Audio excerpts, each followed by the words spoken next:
Sa isang kulungan bakal ay may taong malungkot umiiyak.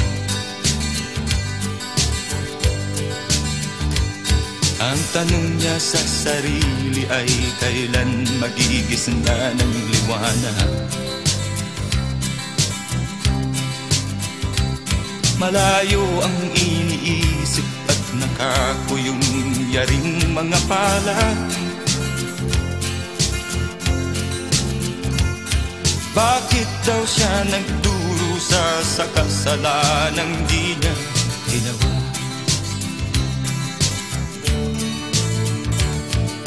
Kahapon lamang ay kapiling niya kanyang asawa at anak.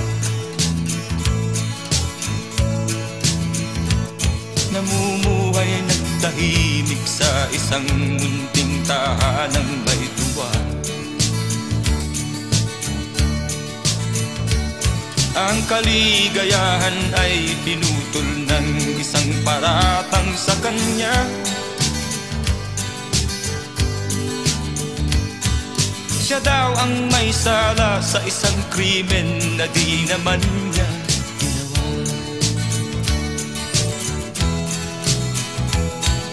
Wala na bang katarungan ang isang nilalang na katulad niya? Ilan pang tulad niya ang magdurusa ng walang kasalanan? Di ba't ang batas natin pantay-pantay, walang mahirap mayaman?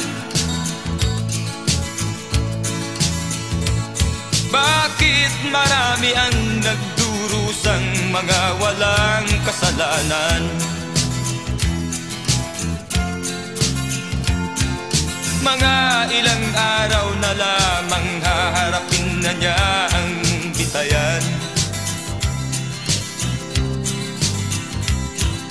Paano niya isisigaw na siya'y sadyang walang kasalanan?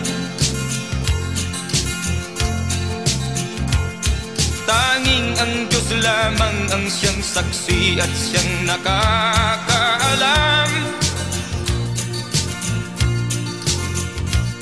Diyos na rin ang siyang bahalang maningil kung sinong may kasalanan.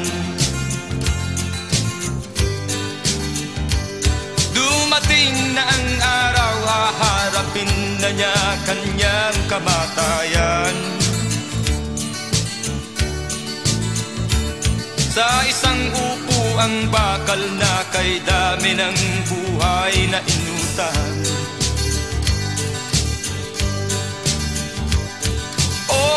Batas ng tao kung minsan ay di mo maintindihan. Ilan pang tulad niya ang magdurusa ng walang kasalanan?